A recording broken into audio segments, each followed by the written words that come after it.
اس شہر کی ایک نشانی ہے کہ وہ شہر سوتا نہیں ہے۔ یقیناً جب تم وہاں جاؤ گے تو کہو گے کہ تم نے تو کہا تھا میرا شہر سوتا نہیں، مگر یہاں سڑکوں پر گلیوں میں ہر طرف سناٹا ہے۔ میں کہوں گا کہ ایک آواز بلند کرو، پلیز ہیلپ، پلیز ہیلپ، تب تم دیکھنا وہ شہر سوتا ہے یا نہیں۔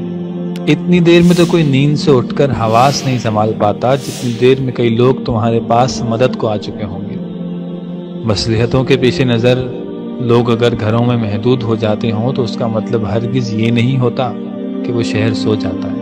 ہاں، اس شہر کو سلانے کی کئی اور بھرپور کوششیں کی گئیں، مگر وہ شہر نہیں سوتا۔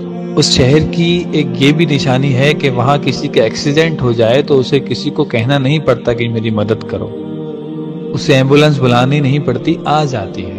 کیسے آتی ہے یہ جب تم وہاں جاؤ گے تو معلوم چل جائے گا۔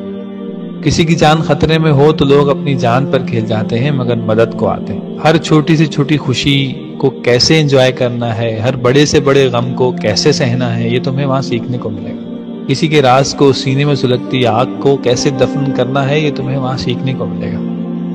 تم سیکھو گے کہ جب ایک تھال میں کھانا کھانے والے ساتوں ہاتھ الگ الگ رنگ، نسل، زبان، کلچر اور بیک گراؤنڈ کے ہوں تو بھائی چارگی کیسے قائم رہتی ہے۔ اور ہاں، تم تقریباً مغرب کے وقت وہاں پہنچو گے، تو اگر خاموشی سے تمہارے ہاتھ میں کوئی افطاری کا سامان دے جائے تو سمجھ لینا تم صحیح جگہ پہنچ گئے ہو، کیونکہ وہاں یہ فطرت کا حصہ ہے۔ اور کچھ نہ کچھ اردو سیکھتے جاؤ، کیونکہ وہاں کے لوگ شائستہ ہیں اور شائستہ لوگ اردو بولتے ہیں۔